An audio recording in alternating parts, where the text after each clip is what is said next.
अस्सलाम वालेकुम दोस्तों। रात की तारीकी गहरी हो रही थी। ईरान के बादशाह कबाज अपने महल में बेचैन करवटें बदल रहा था। बाहर आसमान पर बादल गरज रहे थे और एक अजीब सी बेकरारी फिजा में तैर रही थी, जैसे कि कुछ बहुत बड़ा होने वाला है। प्यारे दोस्तों, इस कहानी में आगे बढ़ने से पहले आप सब बहन भाइयों से एक रिक्वेस्ट है कि अगर आपको इस्लामिक और इंफॉर्मेटिव वीडियोस देखने का शौक़ है तो उसके लिए हमारे चैनल को सब्सक्राइब कर लें और वीडियो को ज़रूर लाइक कीजिएगा। अब बढ़ते हैं अपनी इस कहानी की जानब। प्यारे दोस्तों, इसी रात महल की मलका ने एक ख्वाब देखा। वो चीख कर जाग उठी। बादशाह दौड़ा आया और पूछा, क्या हुआ? मलका कांपती हुई आवाज़ में बोली, मैंने देखा मेरे बतन से एक शोला निकला और सारी दुनिया को रोशन कर गया। दूसरे दिन नजूमियों को बुलाया गया। सबका एक ही कहना था, बादशाह सलामत, आपके यहाँ एक ऐसा बेटा पैदा होगा जो उदल की रोशनी से दुनिया को मुनव्वर कर देगा। कुछ महीने के बाद एक शहजादा पैदा हुआ जिसका नाम रखा गया नौशेरवां। इसकी आंखों में नूर, पेशानी पर पुरवकार और लहजे में फहम था। वो बचपन से ही एक आम शहजादों जैसा ना था। जब दूसरे बच्चे तलवार से खेलते वो किताबें पढ़ता। एक दिन उस्ताद ने कहा, शहजादे, आपका बादशाह तो बन जाएंगे, मगर क्या आपको इंसाफ करना भी आता है? दूसरे दिन नौशेरवां महल से बाहर बाजार गया। एक बूढ़ा दर्जी एक यतीम से झगड़ रहा था। बच्चे ने कहा, यह कपड़ा मेरा है। दर्जी ने झिड़का, तो क्या बादशाह का बेटा है? दफा हो जा यहाँ से। नौशेरवां ने कहा, अगर ये कपड़ा इस बच्चे का है तो तुम्हारा जोर इस पर जुल्म है। मैं वो हूँ जो कल बादशाह बनेगा, लेकिन आज भी मेरे दिल में अदल जिंदा है। यह खबर महल में पहुंची। बादशाह कबाज ने कहा, अब मैं पुरसुकून हूँ और सुकून से मर सकता हूँ।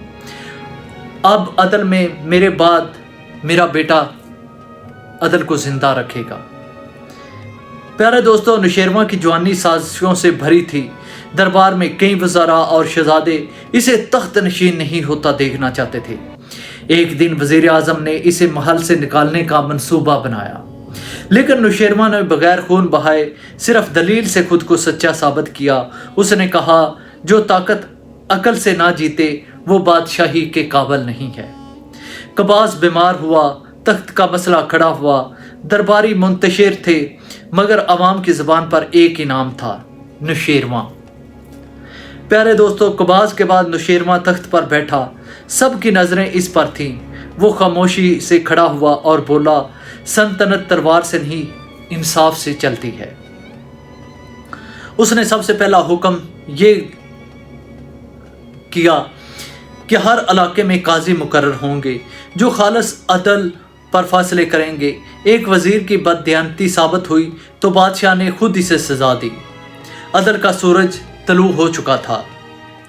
प्यारे दोस्तों, एक किसान बादशाह के दरबार में आया। बादशाह सलामत, रईस ने मेरी ज़मीन छीन ली है। तहकीक हुई। रईस को दोबारा दरबार में बुलाया गया। रईस ने कहा, मैं रईस हूँ, बादशाह का दोस्त हूँ। नौशेरवां ने तलवार निकाली। ये तलवार सिर्फ दुश्मनों के लिए नहीं, जुल्म के खिलाफ भी है। ज़मीन किसान को वापस मिली। अवाम ने नारा लगाया, बादशाह नौशेरवां जिंदाबाद। वो हमेशा अदल करता और आदल रहा। प्यारे दोस्तों, नौशेरवां ने इल्म को सल्तनत की बुनियाद बनाया। जंदीशापुर शहर इल्म का मरकज़ बना दिया गया। रूमी, यूनानी, हिंदी, चीनी उलमा वहाँ जमा हुए। बोजोरिया नामी तबीब ने कहा, मैं हाथी देखने हिंदुस्तान जाना चाहता हूँ। नौशेरवां ने कहा, असल हाथी अकल का है, जा इसे तलाश कर। बोजोरिया हिंदुस्तान से कुलिया दामना की किताबें लेकर आया। बादशाह ने इन्हें अवाम की ज़बान में तर्जमा करने का कहा। नौशेरवां बादशाह बहुत ज़्यादा इल्म दोस्त था। प्यारे दोस्तों, रोम की सल्तनत, तुर्क सरदार सब नौशेरवां से डरते थे। वो उसके खिलाफ हो गए। वो सिर्फ तलवार नहीं, हिकमत से जंगें जीतता था। एक जंग में दुश्मन बादशाह कैद हुआ। उसने कहा, तू फातेह ही नहीं, आदल भी है। तेरे हाथों में कैद होना मेरे लिए باعث عزت ہے۔ تو نوشیروان بادشاہ نے اسے اسی وقت رہا کر دیا۔ پیارے دوستوں، نبی کریم صلی اللہ علیہ وسلم کی ولادت کے وقت نوشیروان کے محل میں زلزلہ آیا، آتش کدہ بجھ گیا۔ نجومیوں نے کہا ایک نبی پیدا ہوئے ہیں جن کا نور ظلمت کو ختم کر دے گا۔ نوشیروان خاموش رہا، صرف ایک بات کہی، کاش میں اس نبی کے زمانے میں زندہ رہ سکتا۔ پیارے دوستوں، نوشیروان کا بیٹا ہرمز بغاوت کر بیٹھا۔ سازشی وزیروں نے اس کے کان بھرے، باپ بیٹا دربار میں آمنے سامنے آئے۔ نوشیروان نے کہا بیٹا میں اگر عدل کے خلاف جاتا ہوا دیکھوں گا کہ میرا بیٹا بھی عدل کے خلاف جا رہا ہے تو رعایا سے زیادہ خطرناک ہو جاؤں گا۔ ہرمز کو سزا ملی، پھر معافی، لیکن تخت نہ ملا، عدل خون سے مقدم رہا۔ پیارے دوستو، بوڑھا بادشاہ دربار میں بیٹھا تھا، ایک بڑھیا آئی، میرا بیٹا وزیر کے ہاتھوں مارا گیا ہے۔ درباری بولے بادشاہ اب بیمار ہیں، وہ انصاف نہیں کر سکتے۔ تو نوشیروان نے کہا بادشاہی کا مطلب آخری سانس تک عدل اور انصاف کرنا ہوتا ہے۔ تحقیق ہوئی، وزیر کو سزا دی گئی۔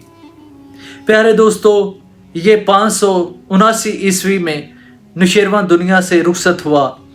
رعایا روئی، دشمنوں نے بھی احترام سے سر جھکا لیا۔ نبی کریم صلی اللہ علیہ وسلم نے فرمایا میں ایک عادل بادشاہ کے دور میں پیدا ہوا۔ نوشیروان کے عدل کی مثال ہمیشہ دی جاتی رہی۔ یہ تھی ایک بادشاہ کی کہانی جو تخت پر بیٹھا تو بادشاہ تھا، لیکن انصاف کیا تو زندہ تاریخ بن گیا۔ پیارے دوستو، اگر یہ ویڈیو اور یہ کہانی پسند آئے تو اس کو لائک اور چینل کو ضرور سبسکرائب کیجیے گا۔ ملیں گے ایک نئی ویڈیو میں، تب تک کے لیے اللہ حافظ اور السلام علیکم۔